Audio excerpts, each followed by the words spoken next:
Hər vaxtınız xeyir. Bugün biz mürəkkəb proqramlaşdırmadan yox, bir dildən danışacağıq. Məlumatların öz dilindən, yəni SQL-dən. Gəlin birlikdə öyrənək ki, bu nəhəng informasiya dünyası ilə əslində necə söhbət etmək olar? Bir anlıq düşünün, hər gün trilyonlarla bayt məlumat yaranır. Bu, sanki nəhəng bir məlumat okeanıdır. Bəs bu okeanın dərinliyində bizə lazım olan o təkinci dənəsini, o spesifik cavabı necə tapmaq olar? Bu, müasir dövrün bəlkə də ən böyük tapmacasıdır. Və bu tapmacanın cavabı SQL-dir. Yəni, strukturlaşdırılmış sorğu dili. Bunu istənilən məlumat bazasının universal açarı kimi düşünün. O, bizə bu nəhəng məlumat anbarları ilə danışmağa və onlara dəqiq nə istədiyimizi soruşmağa imkan verir. Yaxşı, gəlin nəzəriyyəni bir kənara qoyub birbaşa işə keçək. Təsəvvür eləyin ki, biz bir detektivik və qarşımızda araşdırmalı olduğumuz bir iş var. Bir şirkətin verilənlər bazası. Bu baza 3 əsas sənəd qovluğundan ibarətdir. Baxın, bu qovluqlar bunlardır. Birində satıcılar haqqında məlumatlar var, digərində müştərilər, üçüncüsündə isə sifarişlər. Hər biri fərqli məlumat saxlasa da, unutmayın, onların arasında gizli bir əlaqə var. Bizim işimiz də bu əlaqəni tapmaqdır. Deməli, hər detektivin işə başlayanda ilk istifadə etdiyi alət nədir? Əlbəttə ki, böyüdücü şüşə. Bizim məlumat dünyasındakı böyüdücü şüşəmiz select əmridir. Bu, ən sadə sualdır. Mənə göstər. Hal-hazırda biz satıcılar qovluğunun içindəki hər şeyə baxırıq. Gördüyünüz kimi, burada bütün məlumatlar var. Kimlik nömrəsi, adı, şəhəri, hətta komissiyası belə. Amma çox vaxt bizə bütün bu qarışıqlıq lazım olmur.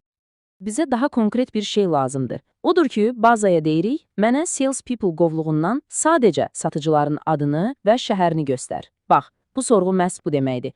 Dəqiq və aydın. Və budur nəticə. Bir anda bütün o artıq məlumatlar yox oldu. Sanki səsküylü bir otaqda bizə lazım olan tək səsi seçib eşitdik. SQL bizə məhz bu fokusu təmin edir. Yaxşı, artıq məlumatları görməyi bacarırıq. İndi isə gəlin detektiv işini biraz da dərinləşdirək. Əlimizdəki ipucularını ələkdən keçirməyin, yəni filtrləməyin vaxtıdır. Əvvəlki sorğumuzu götürürük və ona kiçik, amma çox güclü bir şərt əlavə edirik. Və ya, bu söz haradakı və ya əgər kimi tərcümə oluna bilər. Yəni deyirik, mənə satıcıların adını və şəhərini göstər, amma yalnız şəhərin Moskva olanları. Görürsünüz, bu necə güclüdür. Biz böyük bir siyahıdan başladıq. Sadəcə bir şərt əlavə etdik və iynəni samanlıqda tapdıq. SQL-in əsl gözəlliyi məhz bu dəqiqlikdədir. Yaxşı, bəs 2, 3, bəlkə də 10 şəhərdən olan satıcıları axtarsaq, əlbəttə, şəhər bu və ya o və ya bu olsun deyə bilərik. Amma bu həm uzundur, həm də yöndəmsizdir. SQL bizə daha zərif bir yol təklif edir. In operatoru. Bu, sanki bazara bir alış-veriş siyahısı vermək kimidir. Mənə bu siyahıda olan şəhərlərdən hər hansı birindəki satıcıları tap.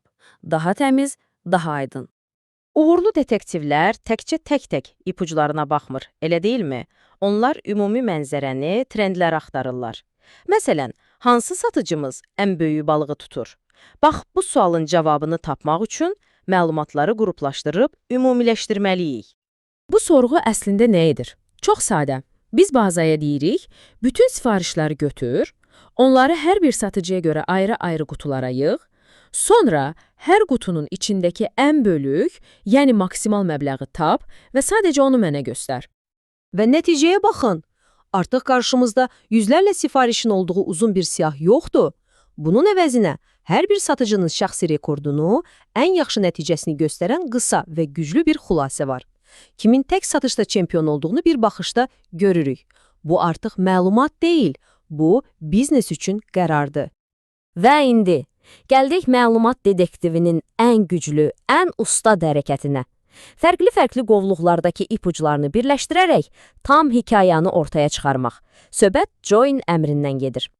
Qarşımızda bir sir var. Sifarişlərin siyahısı bir qovluqdadır, satıcıların adları isə tamamilə başqa bir qovluqda.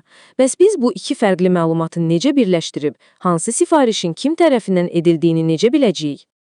Diqqət edin, sifarişlər cədvəlində satıcının adı yoxdur. Sadəcə onun kodu, yəni S-num var.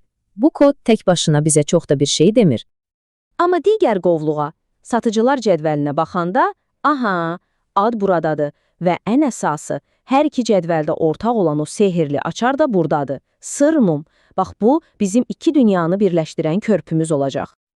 Və budur, bütün parçaları birləşdiririk. Bu sorğuyla bazaya əmr veririk. Hər iki cədvəli yan-yana qoy. Sifarişlər cədvəlindəki S-num ilə satıcılar cədvəlindəki S-num eyni olan sətirləri tap və onları bir-birinə yapışdır. Nəticə, möhtəşəm, ayrı-ayrı qovluqlardakı məlumatlar indi bir araya gəldi. Artıq sifariş nömrəsinin yanında satıcının adını da görürük, sir açıldı. İndiyə qədər biz ancaq məlumatları oxuduq, suallar verdik. Amma əsl detektiv həm də qeydlər aparır, bəzən də səhvləri düzəldir. SQL təkcə oxumaq üçün deyil, həm də yazmaq üçündür.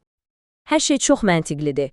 Insert ilə qeyd dəftərçəmizə yeni bir ipucu əlavə edirik. Update ilə deyək ki, səhv yazdığımız bir məlumatı yeniləyirik.